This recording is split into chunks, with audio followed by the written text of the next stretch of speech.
I've been asked many times what the offset function is, and I've also been asked a number of times about the sum function, that when people add in rows that they have to amend their sum function because it's not dynamic and it doesn't update. So what we're going to do is we're going to talk about the offset function, and I'm going to show you how to use the offset function and how to apply it to the sum function to make your sum function dynamic.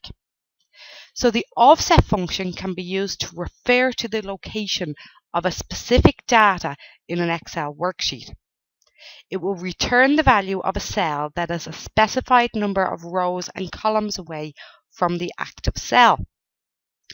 So let's quickly look at an example of the offset function, and we'll look at the formula itself. So we always start with equals, so offset, and offset returns a reference to a range that is a given number of rows and columns from a given reference.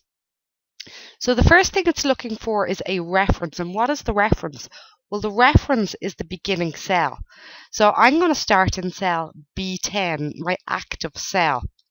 And what I want to actually do is, I'm just going to move this screen tip out of the way.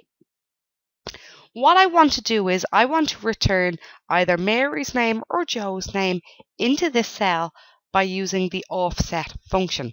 So first it's looking for the reference. Then it's looking for the rows. The rows means how many rows away is it that you want to find the data. And to pull in Mary, we're not moving any rows, we're moving columns. So we can skip rows. So now it's looking for how many columns away is it. Well, we're in cell B10, so the next is C, D, and E. So it would be 3 columns. And we can skip the height and the width, and we can hit return.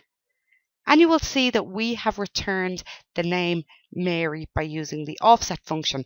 Now I'm going to edit that formula. I pressed F2, and I'm going to go back here to rows. Now let's say we want to move 1 row, and then we want to remove 3 columns. Well, this now returns in the name Joe, because what we've done is we've gone across, or we've gone down 1 row, and then we've gone across 3 columns. 1, 2, 3. If you were moving up, you would go -1. And if you were moving to the left, you would say minus in the column numbers. So that's the basis of the offset function. And the offset function on its own, yes, it can pull in data from a specified number of cells away from a given reference, but it's also very useful in the sum formula. And here we have a typical sum formula where it is summing from cell H10 to H13.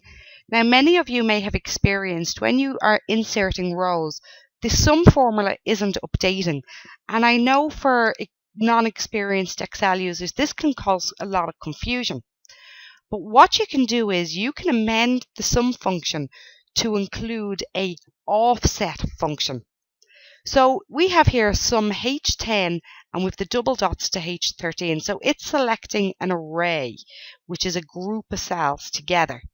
But let's say we don't know what the end cell is, because the end cell is going to continuously move.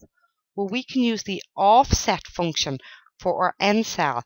And our reference, well, that's our start cell. That's where we're starting. So we're starting in where we want our formula to be. The rows, we're going to take in -1. So our end cell is always going to be where we're summing from, and it's always going to be 1 cell above that. Our columns, we're not moving any columns, so we can put in a 0. And we need to then close the bracket on both the offset function and the sum function, and then we can hit enter. Now our sum remains the same, but if we continuously add in rows or add in cells, it will not affect the formula that we have here. We will always be summing to 1 cell above the sum function. So that's the offset function, and making your normal functions a little bit more dynamic with the offset function.